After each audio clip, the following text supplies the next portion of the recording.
Even the most avid cinephile misses a movie once in a while, and there's no shame in it, but the following movies are definitely ones that absolutely deserve your attention. So with that in mind, I'm Josh from WhatCulture.com, and these are 10 intense horror movies you probably haven't seen. Number 10, Antlers.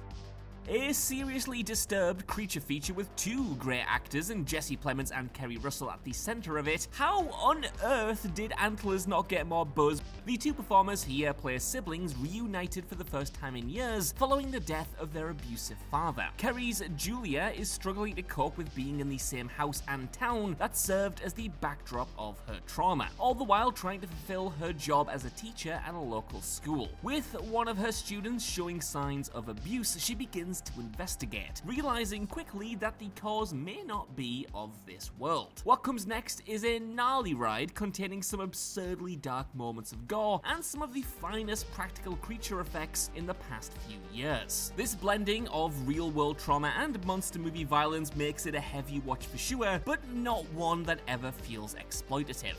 Number 9, The House of the Devil.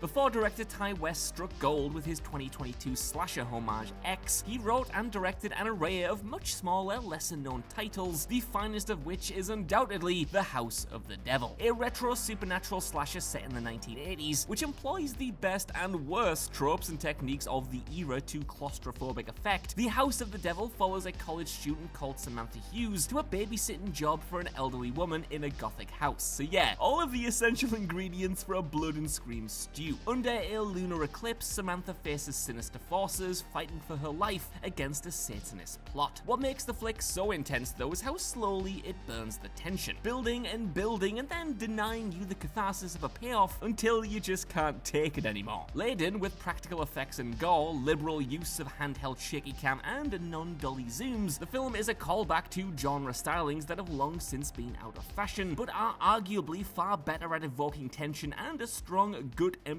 reaction from audiences. Number 8, We're All Going to the World's Fair.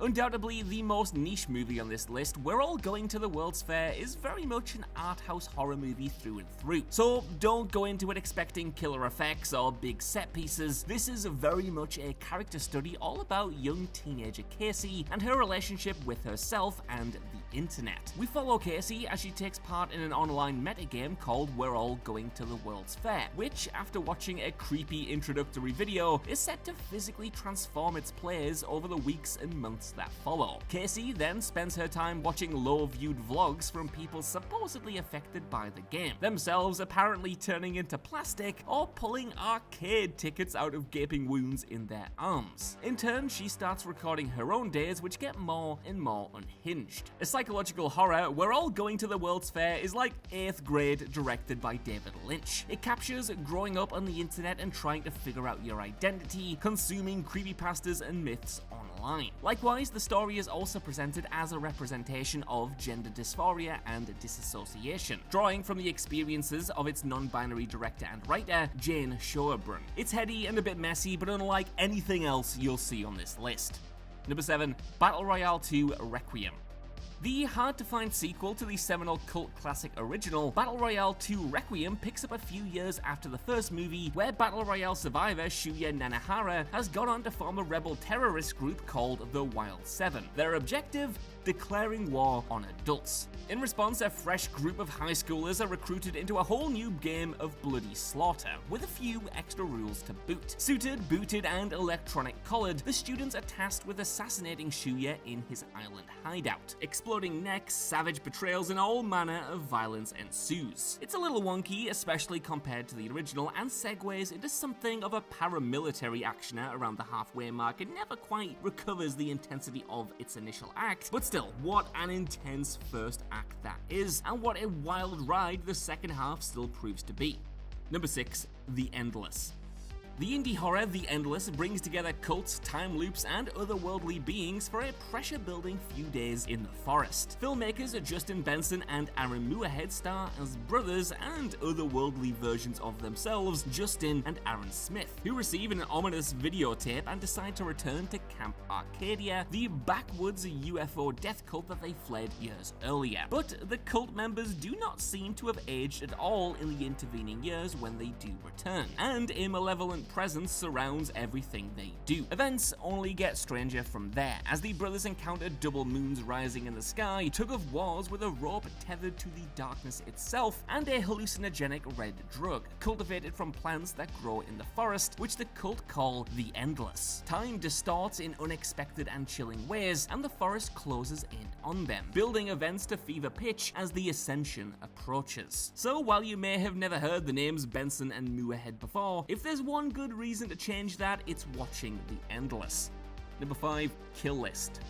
Directed by the ever-reliable Ben Wheatley, who I don't just keep putting on these lists because I met him one time and he was really nice, honest, Kill List is the story of Jay, a British vet suffering with unresolved trauma and untreated PTSD. After failing to secure anything approaching meaningful employment, Jay is enticed by the opportunity to work as a contract killer for a mysterious client, not understanding the problems this might bring to the surface. Signing his contract in blood, things quickly get out of hand, and as the body count rises and the tension ratchets up to breaking point, Jay attempts to abandon the job but is only drawn deeper into the machinations of something far more sinister at play. Homegrown on the streets of Sheffield, this is one of the very best British indie horrors that audiences have still somehow largely ignored. With around 40k views apiece on Letterboxd and IMDb, the years haven't been kind to Kill List, but its craft and credibility remain undeniable, with a final sequence that leaves you reeling.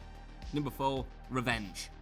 This revenge picture, aptly and straightforwardly titled Revenge, may seem simple enough on the surface, but it packs an invariably gruesome and hallucinatory trip. Impaled on a tree and left for dead, Jen must fight for her life against the elements and a trio of sleazy hunters hell-bent on covering up their crimes. Rather than succumb to the elements like these guys want though, she instead adapts to her surroundings in an attempt to turn the tables on her pursuers and seek some kind of justice. With brutal kills, a self-branding scene, and a few grim nightmares just for good measure, the film is replete with visuals that marry the Evil Dead remake, American Psycho, and hints of Nicholas Winding Refn, overlaid onto a dusky desert palette. But far from the trashy exploitation flicks of yore like I Spit on Your Grave, The Last House on the Left, and perhaps its most obvious forebearer, Deliverance, by repositioning the basic components of these features and reclaiming the narrative, it turns the entire venture into a worthwhile piece of cinema. Number 3, Color Out of Space. In this gory sci-fi body horror adapted from the work of H.P. Lovecraft, Nathan Gardner and his family are infected in their minds and bodies by an alien color.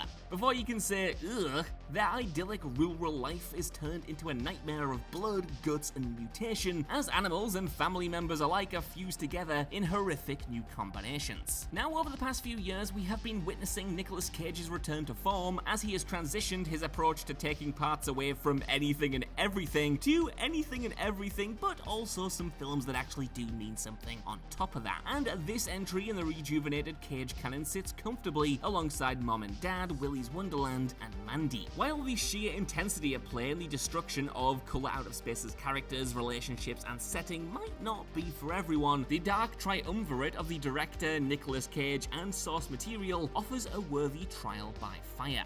Number 2, Excision. A feature-length adaptation of the short film of the same name, Richard Bates Jr.'s Excision follows a social reject named Pauline, whose murderous psychosexual fantasies combine with her interest in medicine, building to a tense and visceral conclusion. Excision excels as an anti-teen movie, taking the genre's tropes, the loser protagonist, the virginity quest, the mean girls, and putting them to work in something twisted and alien that, in many ways, is far better represents the bullied teenage psyche. Cameos from Malcolm McDowell, Ray Wise, and John Waters underline the film's oddball horror qualifications, and when it arrives, the conclusion seems so predestined that we're surprised we never saw it coming. Excision is one of those true oddball, weird gems, an unhinged film that will stay with you, whether you like it or not, for a long time. Number 1, The Sadness. The horrific Taiwan-set pandemic horror The Sadness is a Shudder exclusive that made some big and nasty splashes at the international festivals. The Sadness shows Taiwan succumbing to a viral pandemic that transforms its populace into evil, bloodthirsty maniacs who want nothing more than to cause each other bloody pain and suffering. At the center of this is a young couple dodging infection and battling their way through the city to be reunited. With disturbing, over-the-top visuals from the outset, the film pulls no punches, offering a host of unpleasantries entries that even the Saw series would balk at. You got bone saws, you got barbed wire poles, you name it, the movie probably has it. The sadness is utterly devoid of taste and tact, but it is unlikely that anyone involved in the making of this film would take that as a criticism.